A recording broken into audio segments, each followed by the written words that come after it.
Hello and welcome to the Local Music Revolution. As always, I am your host, Ogre. Today I have a little bit different. It's not a band or a musician. It's a film company, and the reason I asked them to interview is because they actually did music videos for a while. They still do them, but not as much now. Today I am interviewing Rickey from Hectic Films. I forgot how I found out about Hectic Films, but it probably had to be on Facebook. Long story short is I contacted Rickey, and he kept telling me just to call him, which was odd. Very odd. Because nobody in the whole time I've been trying to get people on this show has just told me, yeah, go ahead, call me whenever you want and we'll do an interview. Anyway, I finished my other commitments and I had a free day.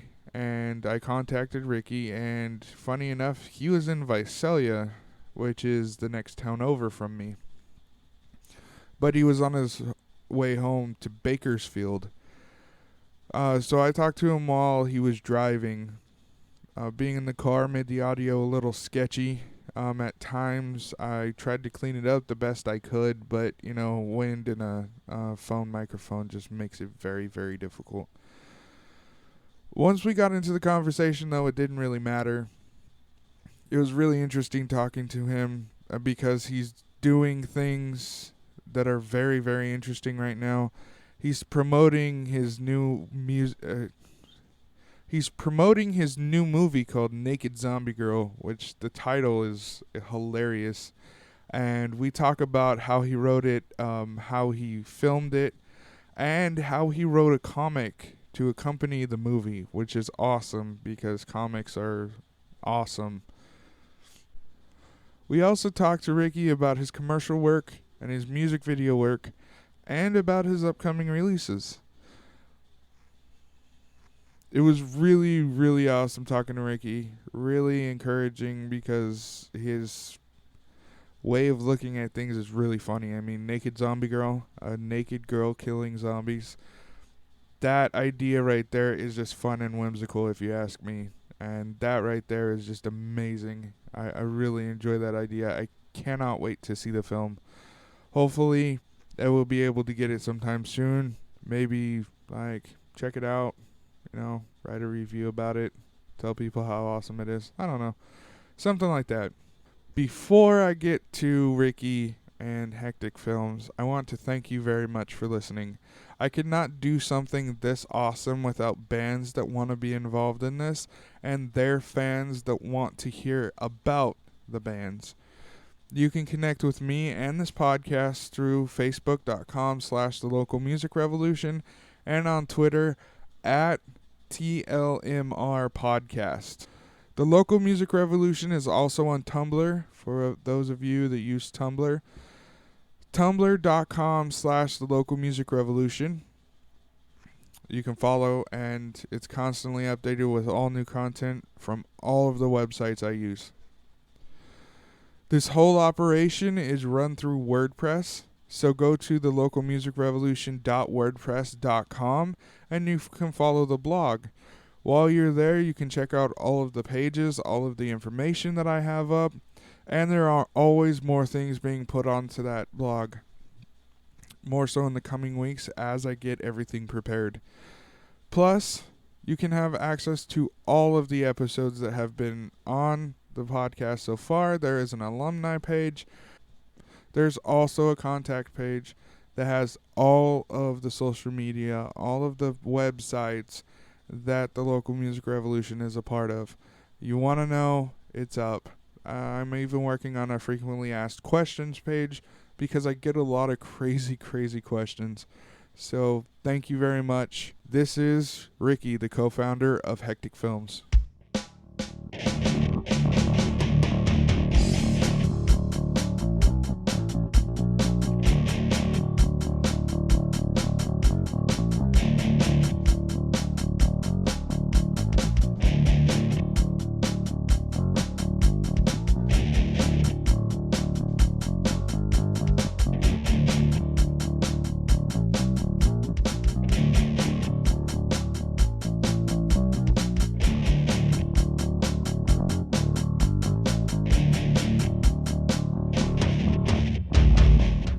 right, we're live.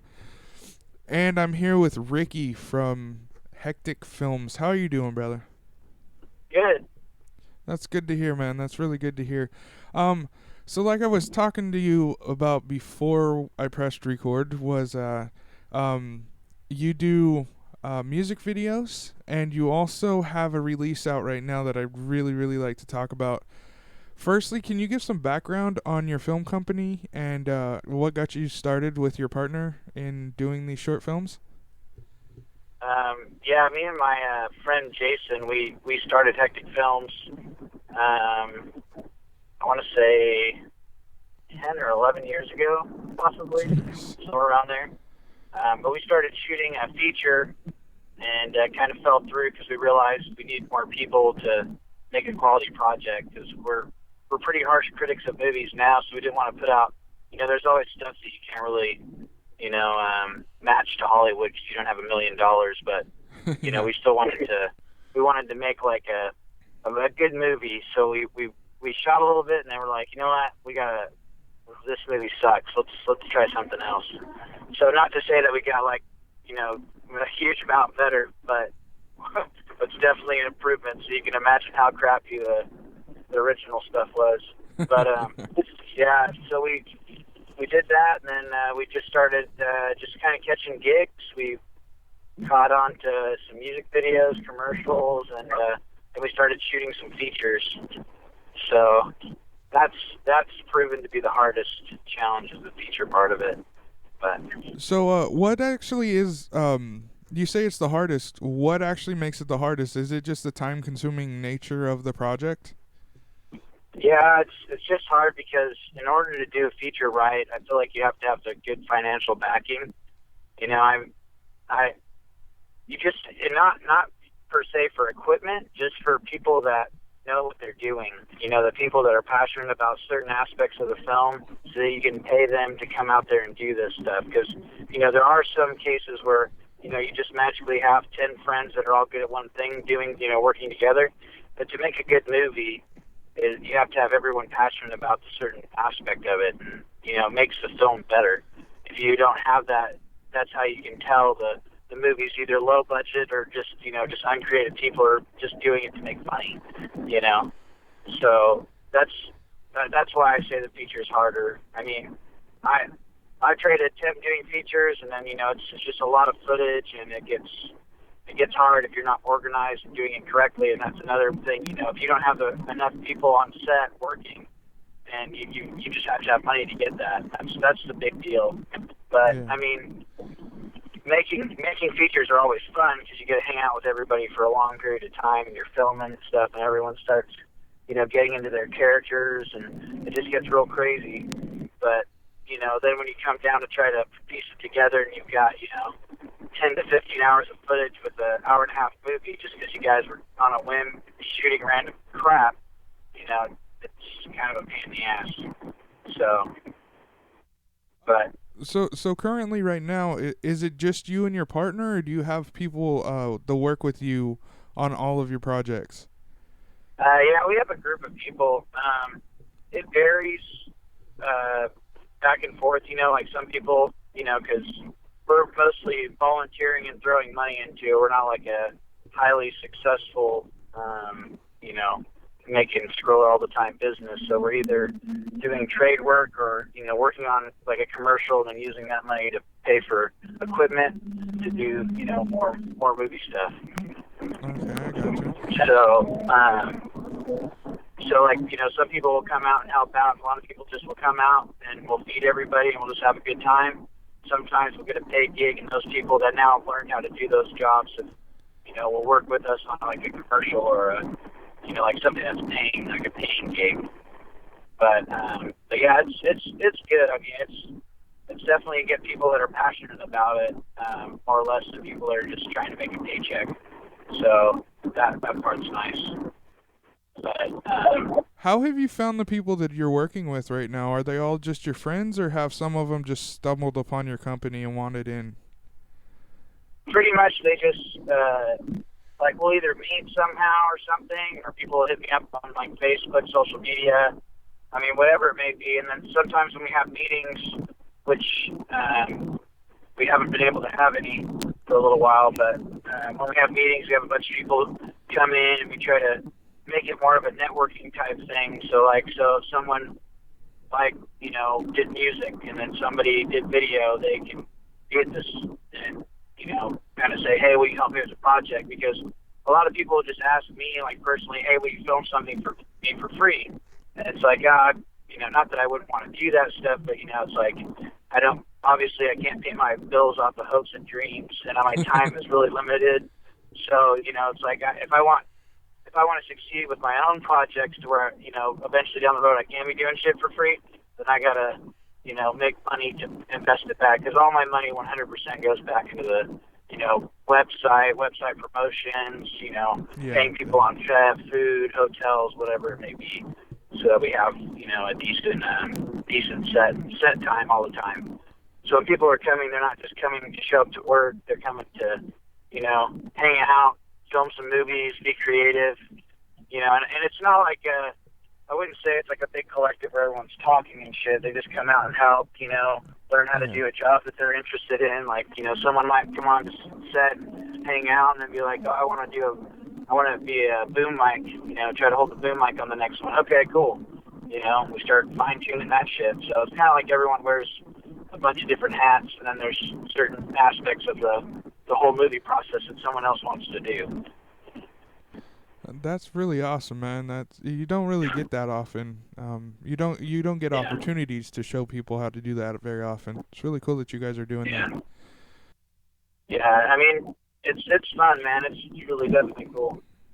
So the name of your company is Hectic Films, and it says on your website that it comes from the craziness from the set. Yeah. Is there like one specific event that made you go, okay, this is going to be the name of our company, or was it just all of them together?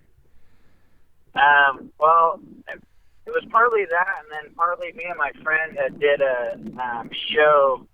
It was called the Pyro and Stony Show when we were in high school. We would make fun of people and stuff and record it, and that was in the 90s. So, it's like we were just actually using tapes in a recorder. So, but yeah, we just record and we give the tapes to other people, or people would come over there and we make fun of it. But we'd always say Hectic Records presents the Pyro and Stony Show, or Stony and Pyro Show, or whatever. And then from there, I got back in touch with Jason, and we started shooting, and it was crazy. And I'm like, that's the perfect name, Hectic Films. That's perfect. And he agreed, so that's why we went with the name. That's really cool, man. I thought it was really interesting, really intriguing that you guys took that name from the set. So that's really awesome. Yeah. So on your website, you have feature films, Border Brothers, Home Free, The Lackey, and Phase 2. But what I noticed is you guys actually have categories. They're genre specific. So you guys hop around a lot. There's not just one specific genre you guys are in. No, we bounce around because we're not lovers of a specific genre.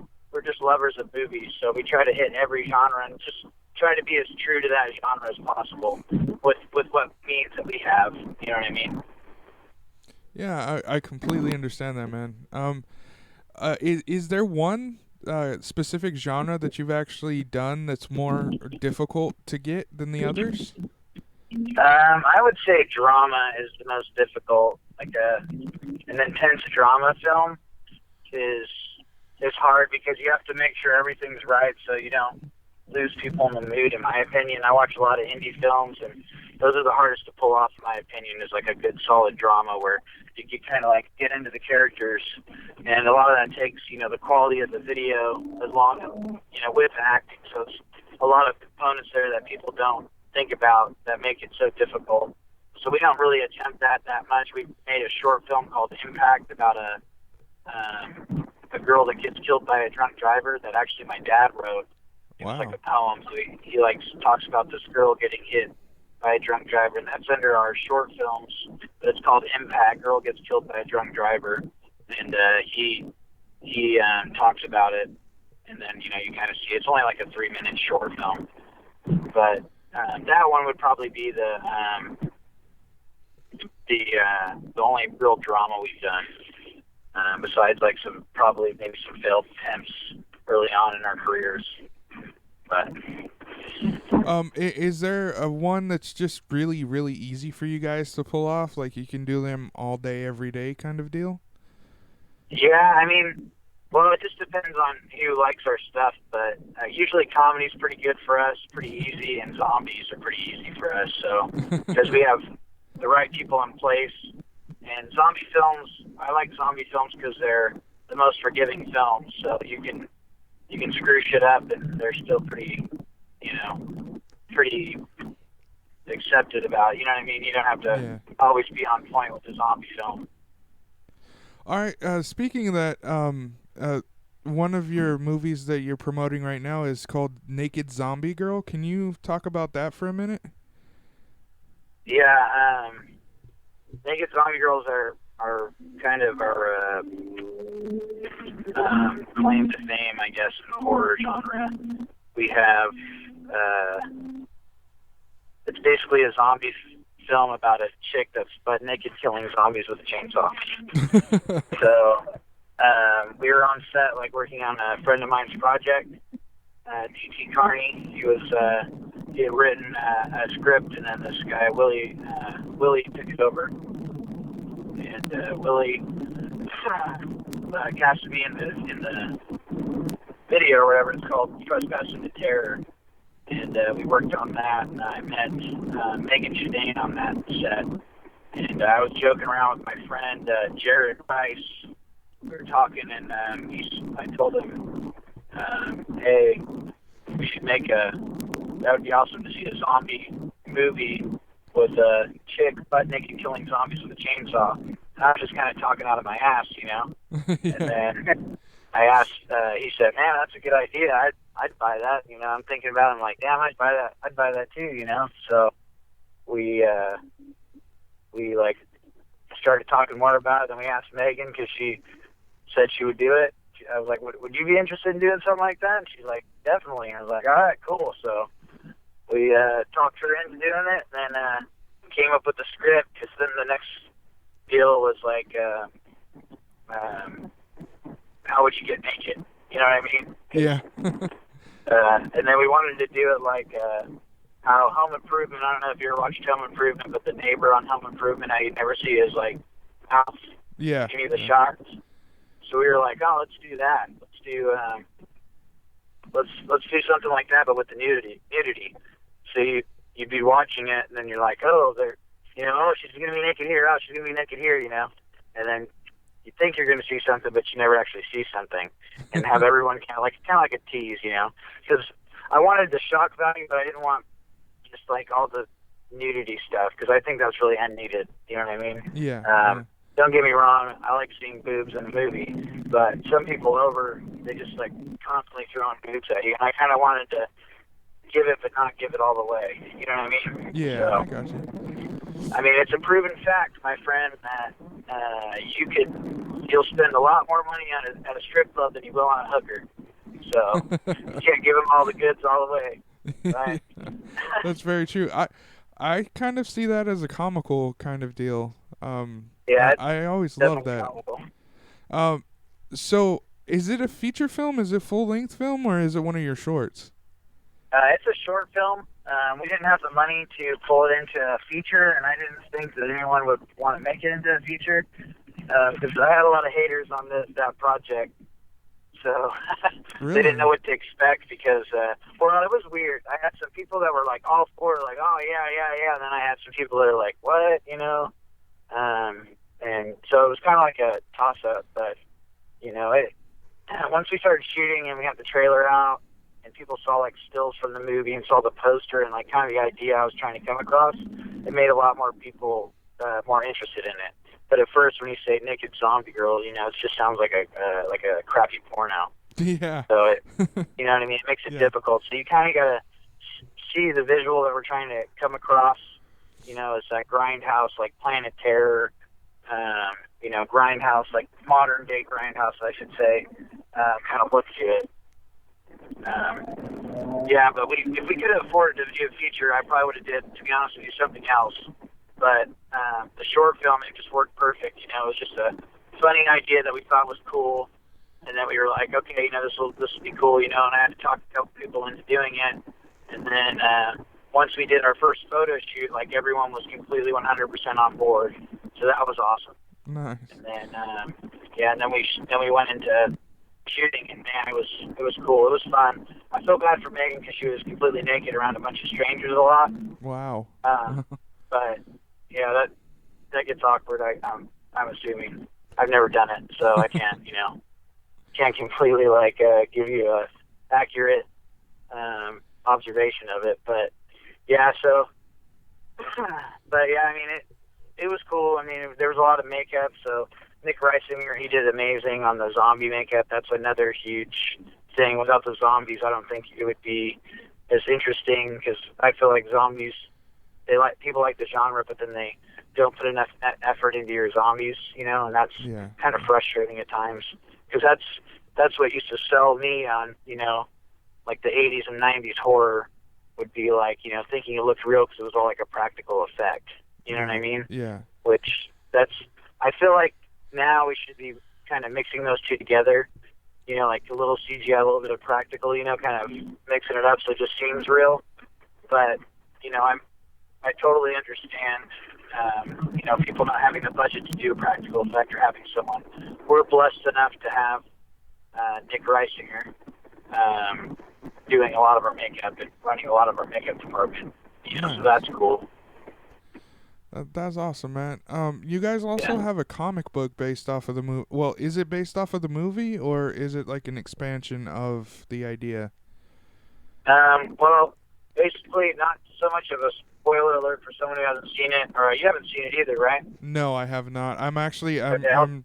My next question after this was going to be, is there a way to get it online? Oh, okay. Well, I'll send you a copy so you can watch it. I'll send you a digital, a link to watch it. Awesome. Check That's it out. Great. But basically, in the story, there's like a section where I act in it. I have a cameo in it, and I pick up naked zombie girl after she fights off 20 zombies with a chainsaw. So I come and pick her up, and then we take off. Well, there's like a kind of like a spot where it just transitions into another scene. And so what we did is we kind of expanded on that little bit of a story, because there's not a lot of dialogue in the film. Okay.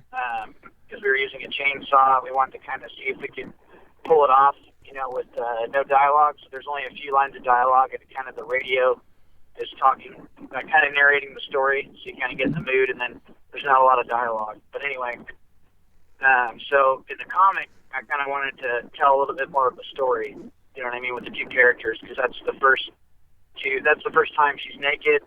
So we didn't want to start a comic book where she's not naked in the comic book and call it Naked Zombie Girl. Yeah. That might be getting even more hate mail. So I was like, we got to have her naked. So me and my friend Austin, we wrote it. And we originally contacted Mike Hampton, and he was busy. He's a great artist. He does a lot of artwork for us. And then Megan suggested John Barogola, which I'm probably butchering his last name. But he had drawn this fan art, and it was amazing. So we got in contact with him. We negotiated, and he kind of held my hand through the process of writing a comic, because I've never written a comic before, so I was probably being a pain in the ass to him. But he kind of guided me through it, and helped me out on it and stuff, and then said, you need someone to do letters, you can call these people or whatever and stuff. And it was really helpful. And and then we did a donation campaign for the comic, and a amazing amount of people donated to it, threw money to it. It was cool. So we got all the major supporters that donated in the comic, FRI, which they're Film Regions International. They're going to be paying or financing the feature film, so we're working with them on the feature and possibly some other projects as well. Oh, that's awesome. They helped out with the comic book Zach and John and my buddy Myron. They all helped out, and then just countless people through donations. The three that stick out the most are the ones that are actually in the comic donating. That's Doc Smith, Derek McCoy, and Affordable Cleaning. So we put all that so you can see it kind of like Easter egg in there. They're all people that donated. And then another friend of ours that helps out, Steve Sanders, we put him in there as well. So he plays the character Steve in the comic. So it was cool, man. It was a cool little, it's kind of like Ethel's Old Corral, which is the restaurant that we were actually filming by a restaurant for the whole movie, but it looks like we're in the middle of nowhere. Yeah. And the owner of the bar was nice enough to let us, film there and steal some of her power. So that was cool. But yeah, it's definitely the comic is cool. If you dug the movie, then I think you'll dig the comic. You get a little bit more of the story of what happens, in that little brief cut in the short film, and then it gives you a taste of what kind of the feature is going to feel like. You know what I mean? Because we have them in an environment that they already know what zombies are, so it's not this bullshit where everyone's not saying the word zombie, or they don't know to shoot them in the head and stuff. You know what I mean? So you have a lot of people reacting different to the situation, but it's like it's not like normally how movies portray it is, they have to watch the news clip that says shoot them in the head, and they're stepping, they have to sit through that boring BS, for 30 minutes and, wait for them to realize, hey, it's a zombie. Oh, okay, Uncle Buck's a zombie. We can't, we got to shoot him in the head or he's going to bite this person and, downward spiral from there like every zombie movie. So we wanted to kind of change that, and that's, I think a lot with The Walking Dead, that's what's so interesting about that show is it's we're not sitting through a bunch of BS. Now we're kind of like zombies are just another element that we're trying to fight and survive against. You know what I mean? It's kind of like the stepping stones of that environment. And I feel like that's more interesting, and that's what makes Walking Dead more interesting. And it does get irritating that they have all these weird names for them, but that's probably the most interesting, just because it continues and continually shows them how they're like surviving in this world or whatever. So it's awesome. But I'll give you a link to that. If you just send me your address, I'll send you a comic as well, so you can check it out and see what you think. Oh, that's awesome, man. My wife actually, she just started collecting comics after not collecting comics for most of her life. Yeah. And I saw that and I was like, that's awesome, because now I'm getting back into them when I stopped years and years ago. And I saw the comic. I was like, this is great. I'm super excited to have, comics that are made, an hour away from me. I've been trying to look for local comics, but they don't exist. Yeah. So. Yeah, we're still online. We're trying to do a Kindle version or whatever, like a digital reader download version, phones and stuff. So once we get that,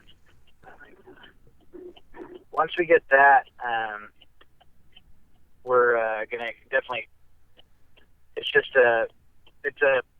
It's really expensive to do a comic, and so we're trying to figure out how to tell in as less comic as we can. You know what I mean? So it doesn't get too. It's not like screens full of dialogue, but it's not no action or anything, but no story as well. Because we definitely like to embellish on the getting her naked again. Where she's accidentally gets naked again during a fight.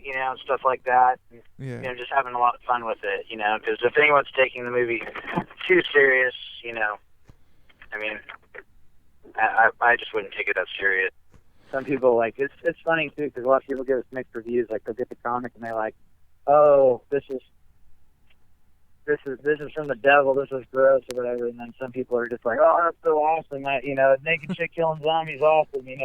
So it just depends on what you're really into. And that's but someone who hates on it might like Mabel, the Western that we're doing. So it's just a different. That's why we try to hit all genres, make sense for everybody, and have fun doing it. because it's fun. So you said that there was going to be a feature film for Naked Zombie Girl. Are you thinking about expanding the comics too, or is that just a one-shot Yeah, deal? yeah, we're gonna be expanding the comic. The comic actually ends on a to be continued. Oh, So we're okay. gonna be not not to spoil anybody who's interested in it, but yeah, it's gonna be a to be continued. So once it hits, uh, once we start working on the feature, I'm gonna try to put together another Indiegogo campaign and see if we can raise the money for the second one. Or I'm sorry, a GoFundMe campaign. See if we can raise money for the second one. So are the stories going to run together, or will this veer off the feature veer off from the next comic? The feature is going to be a little bit different than the comic, just because I don't want it to be exactly alike. Just I don't know. And they're two different forms of like telling a story. So something that would work in a movie necessarily won't work in a comic a lot of times, or like in a book, because you can Yeah. spend a lot of time explaining it or showing it visually. So like it's two different forms of media. It won't be exactly the same. The storyline will be the same, but things that hook you into a movie don't really hook you into a comic, and vice versa. So there is a difference there. But I mean, we're still going to have the characters. We might have additional characters in the comic just because I think it's cool. More people that get involved with the comic, we might add them as characters or whatever. So it could change, and then it's going to keep going. The feature's just going to come out, and then we'll see what happens, how it's received, and then if it's received well, maybe we'll do another one. If not, we'll just keep messing with the comic. The Yeah, I comics are gotcha. fun. So is there a huge difference between writing a script and writing it for a comic book? Yeah, it's a pretty it's actually a lot different. I mean, you're still giving a visual description of things, and it's you're still kind of trying to get the reader involved or whatever. But I don't know, like it's a totally different format, I guess, where you're having to describe like different squares or how many panels you want and things like that. And me not knowing what could fit on what, I kind of just that's where John helped me the best. But just trying to get that process was kind of the hardest for me.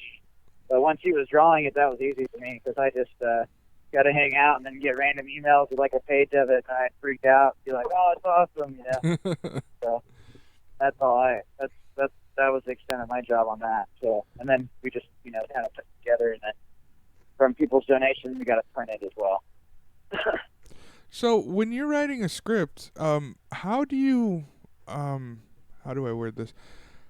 How do you actually get the inspiration for your stories that you put into these movies? Um, Like the inspiration for what? Sorry. um, how do you get the inspiration for the movies? Like you said, Naked Zombie Girl was just something you were just joking around with. Yeah. But I know you have a bunch of other movies, shorts, features, and everything like that. Um, how do you become creative and actually like nail down the ideas for these movies? Usually it's just talking to people. So whenever I talk to somebody, we start telling stories or something that's happened in my life that I think would be interesting. That's what usually, it's or we'll be talking about a movie and say, would it be funny if they did this? And they're like, oh, that would be a cool movie, and then we just kind of think of try to come up with something original, which we've kind of stopped trying to do the original thing, because there's so many movies out there. Someone's gonna say this shot copied somebody, you know what I mean? Yeah, yeah. So that's just it is what it is. So we're not, and we don't have groundbreaking major special effects either. So we're not gonna blow down any of that. So we started just doing movies that we'd come up with, and then we I went into like trying to think of movies that would catch people's attention, and that was like the Naked Zombie Girl. So, and then we wanted to do a Western because I grew up really liking Westerns. So I Nice. wanted to do a Western. So me and my soon-to-be wife, Rachel, we shot a Western together that her friend Nicole Gay wrote. and it was pretty awesome. That's awesome. That's man. actually coming out. Yeah, that's actually going to be coming out next month. Oh, nice. Yeah. So how many projects do you actually have working on right now? We're constantly working on a bunch of projects, so it's kind of whatever will hit, whatever we think we can do that's easy, doesn't cost a lot of money. It's kind of based on that.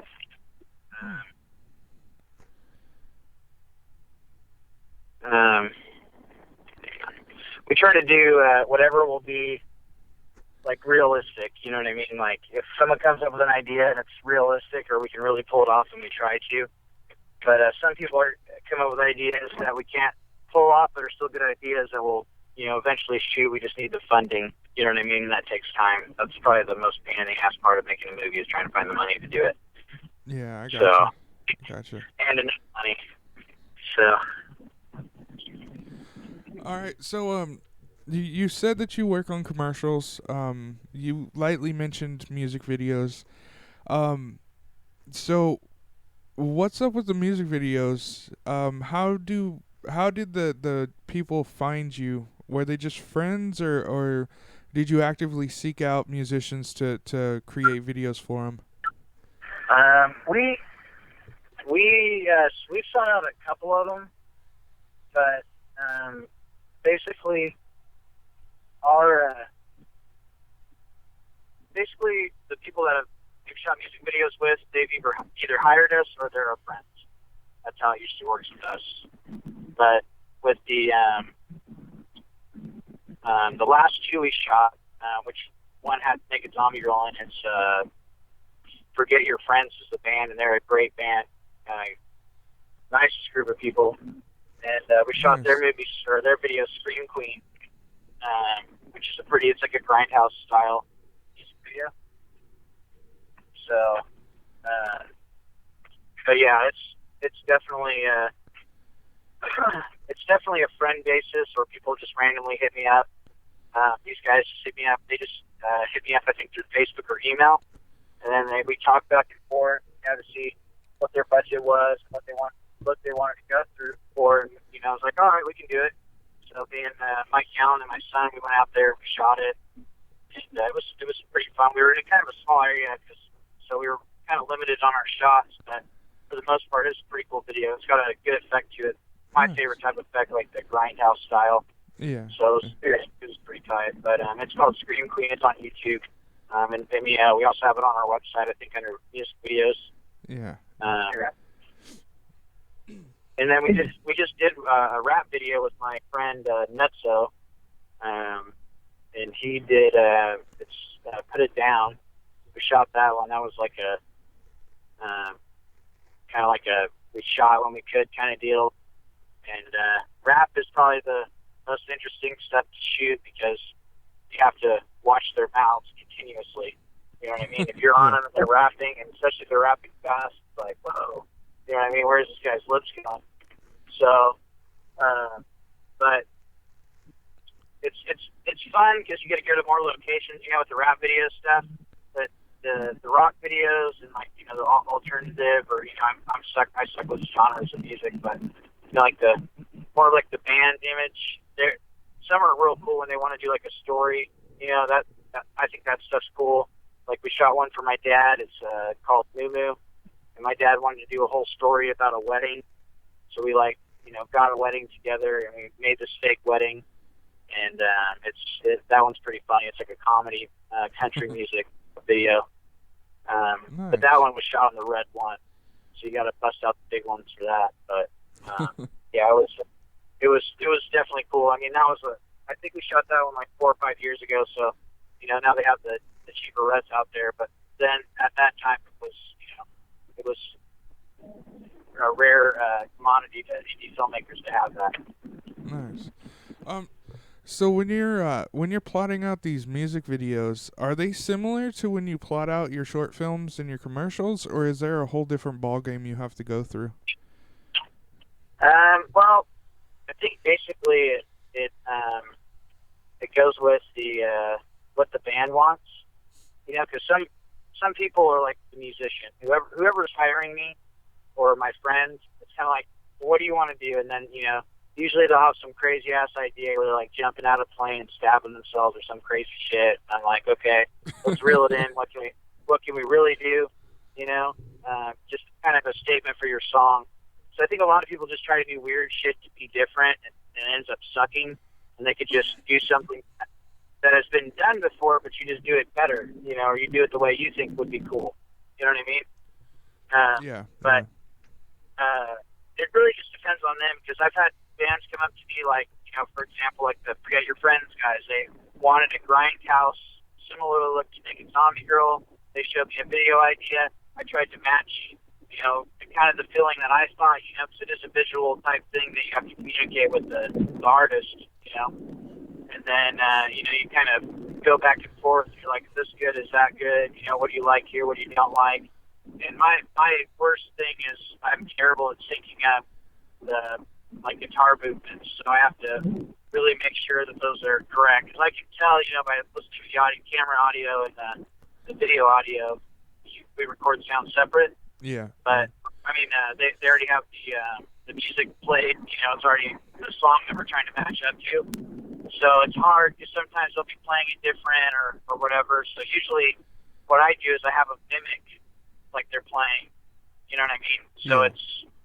it doesn't look as different. You know what I mean? But I don't know. I think we have done a couple live shows. Those are the hardest to do because you're trying to you're using, especially if you're using one camera. If you're got a couple cameras, it's a little bit easier. But like if you're shooting one with one camera and you stay there and you shoot a few songs with this band, well then the band's going to be moving different for another song. So you get your one shot of coverage, and then you've got to kind of bounce around. But you got to be strategic on what you show because it's not the same song. You know what I mean? So if you've got a shot from the left, all of a sudden the bass guitarist wants to go all crazy and shit, then that's going to look different. In some music videos it's not really noticeable, but when you're staring at it all the time, it's really noticeable for us. We don't want to put stuff out there, and not to say our shit's, like on point, because we have, we're nothing compared to, like big time people with big time equipment and stuff, Yeah, I gotcha. But as far as we just try to make the little things as good as we can, with what we have. And that's usually what it boils down to. So, but as far as the other one was the rapper, Etzo, he had his own idea of what he wanted. We just came up with kind of ideas how to shoot those, ideas that he already had. So, and then we, kind of played on different ideas after talking to each other, oh no, this didn't turn out good, let's try this, Okay. So it's definitely good to collaborate. Like if you're a band person, if you hire someone to shoot your video, it's definitely good to show them videos that you like, because no one wants to copy anybody, but it's good to see what that person likes, like what they're into. So there's all different styles of videos. You could, some, goth metal band could hire me there, and I'm, make everything bright and well lit, and they wanted it dark and dim, but I didn't know, so you've got to really communicate with your person shooting the video, so they kind of get in the same realm as you. Because once you're at the same point where you know what they want and what you're trying to, project yourself, Yeah. it's always it always makes for a way better video, and you can tell the difference just by watching it. You can tell something that someone didn't think through, or they just kind of slapped together, and something that but everybody's on board. People lighting, the person filming, the director, the idea maker of the video, and the artist of the band or whatever. So are there pet peeves that you have that you try to make sure that you don't actually do in your films? I guess that varies. But yeah, I have pet peeves about I guess they stem from independent filmmakers and then to major studios. And I think the independent filmmaker thing, what bugs me is the sound issues and how much they don't put emphasis on sound. And it's, even if it's not that great, they still try to make an effort, because that's like an immediate, as your ears get killed, you're out of it. It screams, shitty production. But and now with today's technology, you can make something look good for a lot cheaper than it took us, 10 years ago to do. Yeah. So it's like, I kind of feel like, that's the part that bugs me is the sound issue. And I understand you always can't hire a sound guy, but, take the extra steps to figure out ways to make it happen and make it happen clearly. They used to shoot movies, way back when. They would shoot silent films, and they would shoot movies where they shoot the whole movie, then they come in and do voiceovers whole thing. So, it's definitely something that, I feel people should take time in consideration in. But really, I think fighting and like suspenseful shots or like car accidents, those are the ones that bug me. The rule of thumb that I do is if you can't show a house blowing up or you can't show something blowing up, show a piece of it or make something else happen. Like do something off camera or make the characters tell a story about it. If you can't pull that shit off or you pull it off and it looks like shit, rewrite your script and fix it. You know what I mean? That's the big thing that gets me. Yeah. But, because like you'll have a great movie and then all of a sudden you have this like shitty CGI explosion, which we've been victim of a couple in our projects. And sometimes things have to do it, but there's always a creative way where you can make it seem like, for example, I had this idea in one of our zombie films, Phase 2, where a guy would fall through the roof. And they're like, oh, we can't do that. We can't do the roof falling through. That's blah blah blah. I'm like, yes, we can. We can do the roof thing. So we had a broken sheetrock and two people standing on a ladder. The guy standing on the ladder was the guy that was supposedly quote unquote falling through the roof, and then the other guy had a flashlight on the other side of the ladder, and the other guy had a flashlight with debris in his hand. And so as soon as he fell down, they had the flashlights on, and then he dropped the sheetrock, and then he fell down, and it looked like he fell to the roof.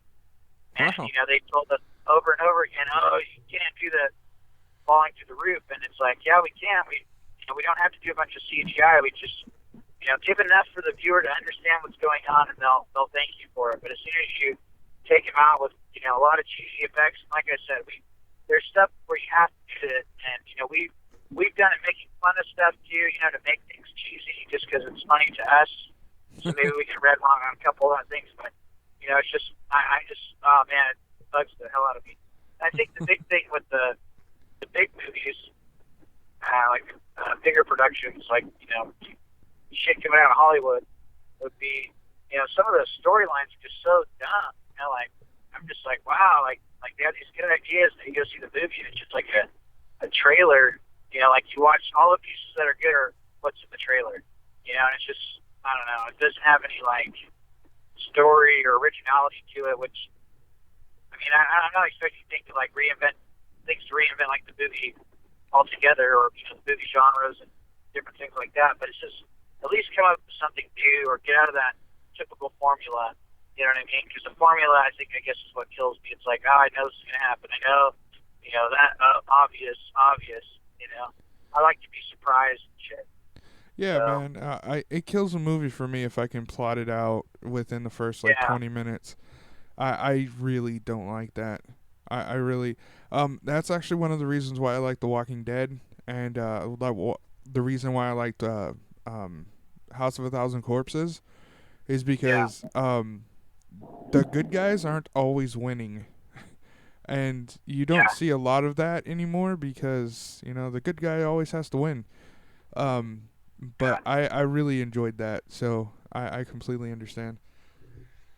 Yeah, and it's hard. It's hard for major motion pictures to go that anti-hero route all the time because people fall in love with the hero characters, so it's understandable to an extent. But at least mix it up.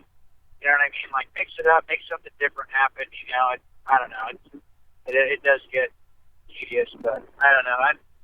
Just like with The Walking Dead. It's like we were watching The Walking Dead, love the show, and then the only thing I don't like is everyone's like a headshot champion. Like they don't even mess around anymore. Like they're walking and shooting. I'm just like trying to do that with Virtue Cop at the arcade. I'm like, I can't even do this. In real life, how the hell are they shooting these zombies? You know what I mean? Walking Yeah. around, just like bam, bam, headshot. But they kind of got away from it this last season. So I was like, they were like making them hit their bodies and stuff. I think a lot of people are like, man, what are these guys doing? You know, like all marksmen, you know. Yeah. But so, but I love the show just because I like the comic so much. The comic was awesome. Did you read the comic? I didn't read the comic. It took me a while to actually realize it was part of a comic. Um, and recently I actually found they'd reissued the first issue for like $1, and I bought that, and it's like the first 15 minutes of the first episode. And Yeah, since then I've been trying to find the trade paperback so I could have like the entire story, at least the first one, so I can start reading it. But yeah. nobody has it here, and it's really annoying me. Well, Amazon, that's where I get all mine. Oh, nice. Yeah, you get the volumes. They're like 1 through, they have all the issues in the volume. Yeah. So I think I'm like on 15 now. I don't know. My son remembers more than I do, but I think I'm on 15. And yeah, I read that before I watched the show, so it made me want to see the show. You know, so I wanted to see it because I'm not like I don't know. I haven't really read comics since I was in high school, so I was like, when I started reading, I just got hooked. I'm like, wow, this is awesome. And I went, and then my son started watching the show. My son had already read the comic book. Actually, I had bought the comic book for him when I was working in North Dakota. And I bought the comic for him, and I was hanging out there, and we were like at a camp.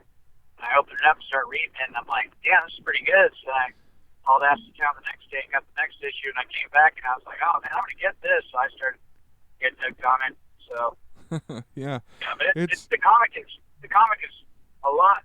They're both cool, and there's a lot of understandable things that happen in the show versus the comic.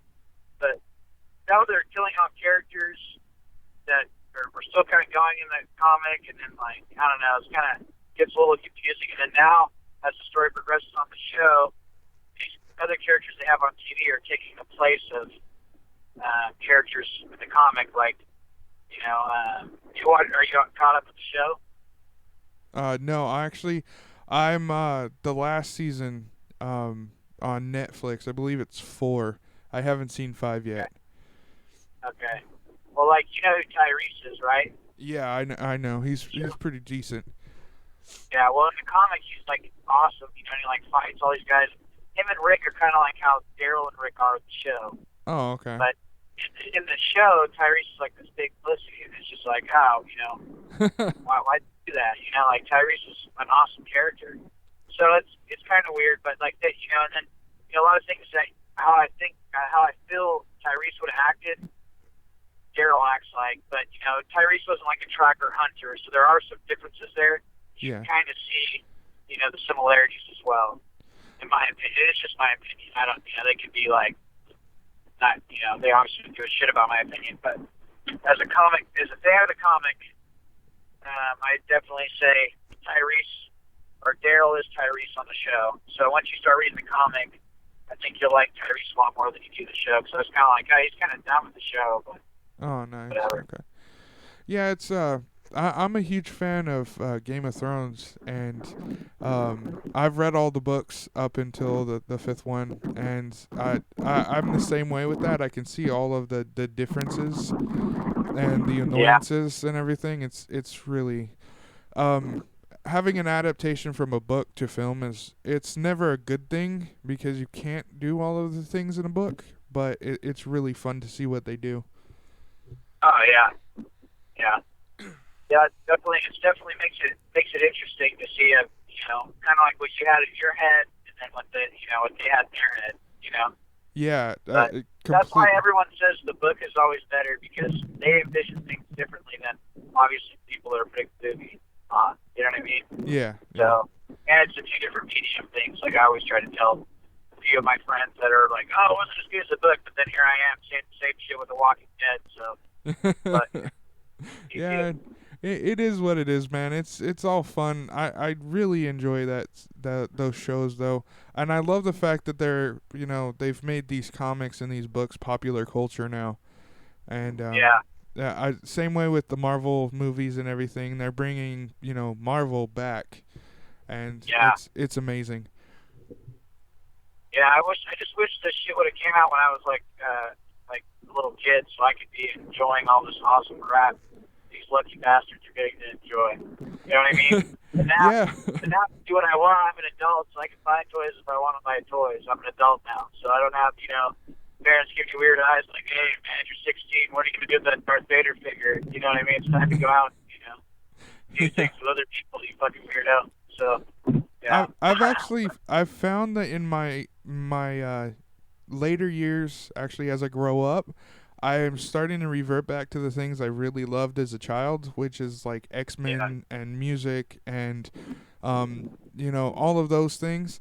And when I see those movies, I am a 5-year-old again, and it's amazing. It just a 2.5 or a 2-hour movie can transport you back to being a 5-year-old eating cereal on the floor at Saturday mornings. Yeah. So I'm extremely thankful for that. I get to experience that all over again, and Yeah, and that's definitely cool. And yeah, I'm the same way.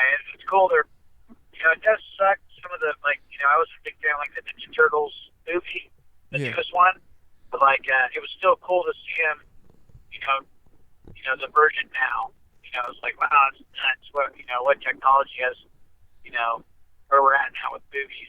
When the first one came out, their dudes wearing puppet masks, and now they're, fully CGI characters, actors wearing, bullshit golf balls and shit running around the streets of New York or whatever. I thought it was pretty interesting, and that's the part that interests me the most too, especially with, kind of being in that area or that kind of like in that age now where, whenever movies were coming out that were remade, and I'd have older guys tell me, "Oh, that was the original was the best. You got to go see the original. This ain't shit." Blah blah blah. And then we watch the one we see is the remake that quote unquote ain't shit.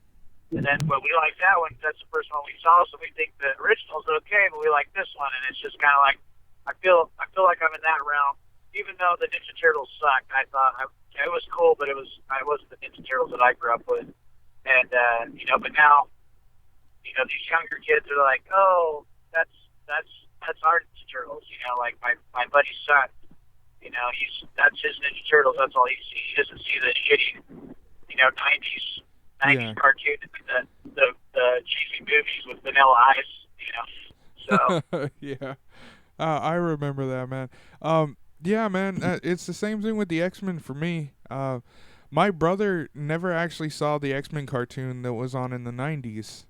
And he was like, the X-Men are awesome. I'm like, you do not understand. You have to watch the cartoon before you ever watch the movies. Yeah. That's what I grew up with. And I love the X-Men. I can even do the and I start acting like Wolverine. Start slashing shit up, That's, man, that intro, the intro music, it couldn't have been better. And perfect. Yeah. All right, man. So back to your company. I would like to know, like, what is your future plans? I know you said you've got that Western coming out in May. But do you have plans further on down the line? Yeah, we're getting the Western film out. We have another short film called As the Man Drives. We're trying to finish up, which we're going through some meetings and stuff. We have a feature called Border Brothers. That's like if you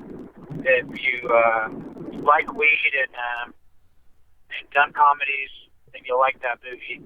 If you don't like either one of those things, don't even waste your time. Then you'll hate it. But it's called Border Brothers. There's a trailer on our website. We're trying to get that one out. So close. We're going to get that movie out there. Once we get that movie out, we're going to be releasing more short films. Probably selling them through our website once they do the film festival circuit. And then all the money that we get from those films will definitely be going back into our project. So, but yeah, so we're going to come out Mabel. We have another short film called As the Man Drives that will be coming out right after Mabel. And then hopefully Border Brothers will come out, and then once Border Brothers is out, we're going to be working on our feature-length Naked Zombie Girl movie.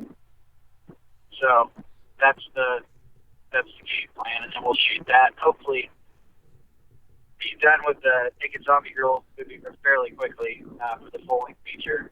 Nice. So hopefully, if everything goes right, so we're just kind of got into issues with our last film, Border Brothers. So we're like, we want to get this movie out here, and so we can have our feature and have another cool feature for people to watch, and then so we can start working on our next feature. The short films are real easy. We can just kick those out, whenever. We can shoot it in a couple days and then edit it. Jason Sanders does all the majority of the editing, and he can. He'll spend like a couple weeks on it or whatever, here and there, like at night or whatever. Yeah. And throw everything together. So that makes it a little bit easier. Like with a feature, it's a lot more time consuming. So, we kind of build our big ship and build a bunch of little ships in between so people don't forget about us. You know what I mean? If that makes any sense. Yeah, man. I completely understand. I've only had this podcast up for about 2 weeks now. And in that 2 weeks, I feel like only one episode a week is very, very, very annoying.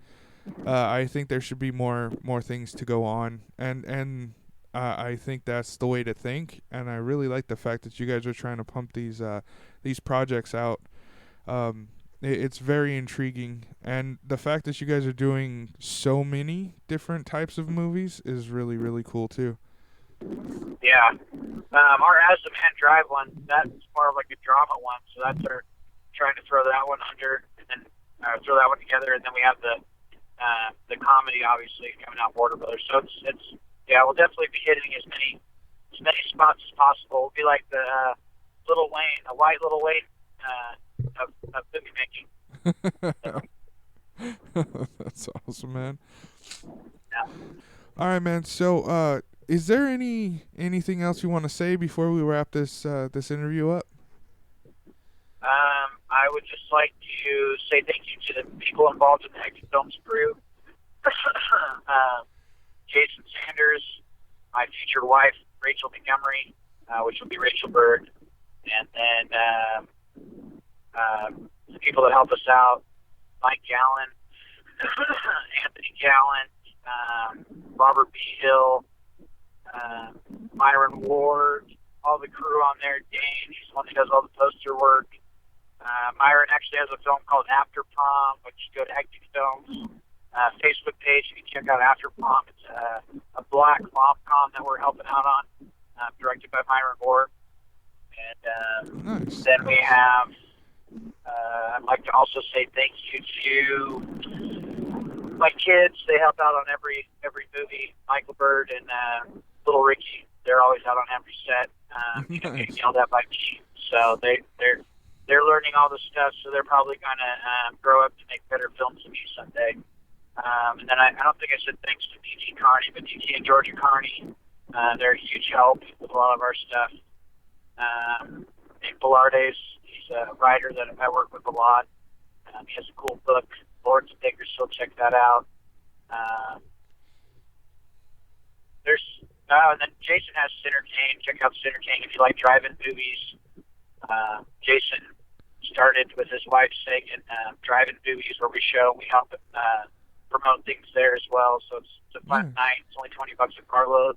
Check that out. Jason's also the one, like I said before, that helped founded Hectic Films. He's the co-founder of the Hectic Films company. Nice. So, and then, I know I'm forgetting somebody else. Steve and Terry, Steve Sanders and Terry, they are always a huge help. And there's Robert B. Hill. I think I said him already, but he's a photographer. He did the picture that Dane created of Megan Shadane, which, thank you, Megan, for an awesome performance. I think it's Zombie Girl. But yeah, everyone we work with, if I forgot, I feel bad, terrible. Nick Reisinger, that's what I was thinking of. Nick Reisinger, but I already mentioned his season makeup guy. He does amazing work. He's always on set. Like, I couldn't have done Naked Zombie Girl without him. If he wasn't there, that movie, you wouldn't be witnessing that movie. Well, I think it's probably a tie between him and Megan. So, but yeah, thank all those guys. And Nick, awesome. Megan is awesome. That's pretty much it. And Kelly. She's also did makeup on Naked Zombie Girl. Kelly actually designed the costumes for the Western Table. Oh, nice. That are all, she made them. She handmade them out of 18th century stitching. So, Wow. Pattern. So it's like true to the deal. I'd like to thank Sean Piccinino, Truly Indie Studios. He's always helped us out tremendously. Robin Steffen, who's the actor in every Hectic Films movie we make. And so is D.G. Carney and a few others. That Robin specifically. And then Jeffrey Chrisman, Jeff from Printer Chief, he helps us out a lot too. And then Gina from Caffeine Supreme, which is a local business in Bakersfield coffee shop that has the Hectic Films mocha, which is awesome. Wow, so, nice. As well. So yeah, if you want to get a mocha that will knock you in the dirt and probably make you stay up for 3 days, and it's actually cheaper than meth. It's called the Hectic Films mocha, so get that. But there's so many people that help us out.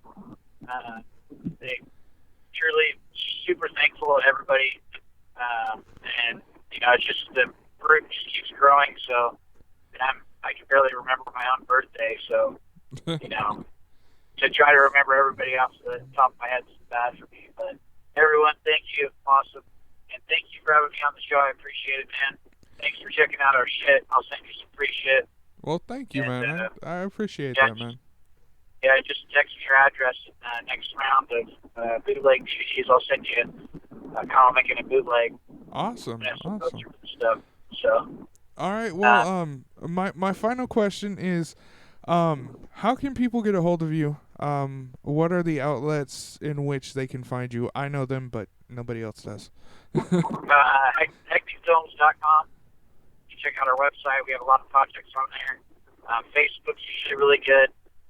You can get me on Facebook. It's Ricky Bird Jr. on Facebook. We have websites for all the different projects. So we do Hectic Films is the easiest way. Hectic Films on Facebook.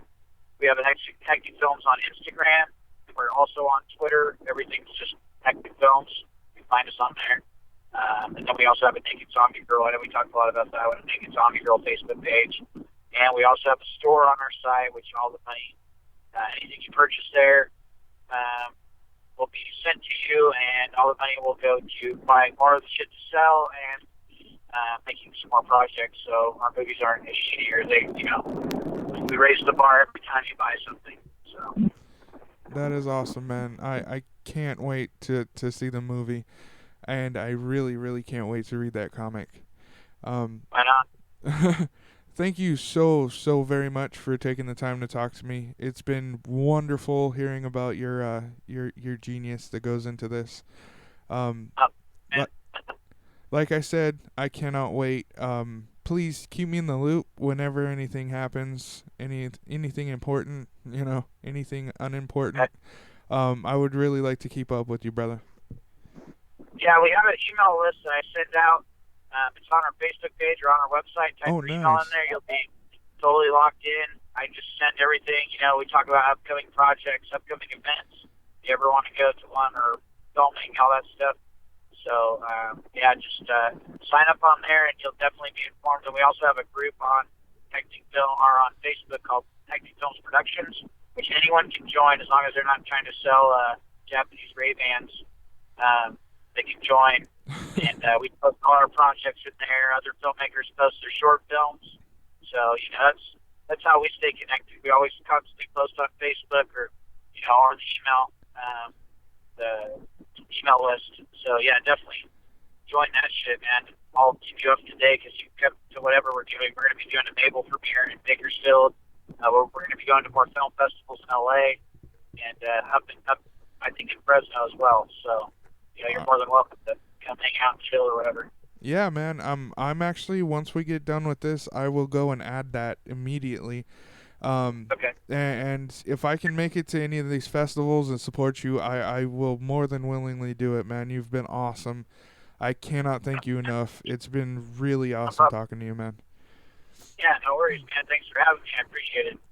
All right, man. Thank you very much. I will continue to look after and support you the best I can, brother. You have a good one, all right? All right, you too. Thanks, brother. Later. All right, man. Peace. And that was Ricky, the co-founder of Hectic Films. I'm really, really excited to be able to try to sit down and look at what he and the film company have produced. As soon as I can get my hands on Naked Zombie Girl, I'm going to watch it a few times, probably write a review on it and throw it up on the blog that accompanies this podcast, because I really like doing that, and I think more content really makes the entire project worthwhile. I'm also looking forward to the Border Brothers. I really enjoy comedies, and if it's anything close to what I'm hoping it will be, it's going to be awesome. Go check out Ricky and his company, Hectic Films. You can do so on the interweb and Facebook, and I believe a few other outlets. They'll be in the show notes for this episode. When you do check out Ricky and his Hectic Films, make sure that you tell him that you heard his podcast on the Local Music Revolution. Let Ricky and everybody that I've had on this show know that you've heard them here and that you really enjoy the show. That is how we make this whole thing work. It's all about promotion, word of mouth, and you, the fans, getting involved and helping out and supporting these awesome artists. On this note, I'm very interested to see what you have to say about the show. You can always contact me at facebook.com/thelocalmusicrevolution and on Twitter at TLMR Podcast. The podcast can be followed on thelocalmusicrevolution.wordpress.com. There you can find new updates as I post them, blog posts, the podcast download sites, show notes for all of the shows. You can get all the information that you need for these amazing people on those show notes. You can also subscribe, rate, and comment on the podcast. Just go to the podcast section of the iTunes store and search The Local Music Revolution, and the podcast will show up. Commenting and rating is always a great thing to do while you're there, because that helps out the show get higher rankings and ultimately more people see. Also, the Local Music Revolution is on Stitcher for all of you Android users. That's how I listen to podcasts on my phone, unless they are, downloadable, and then I download them on my tab. You can always sign up for Facebook. You can sign up using Facebook, Google+, or even regular email. Once you're signed up, search The Local Music Revolution, and you'll be able to listen to all the past episodes, and you can keep up on the new episodes.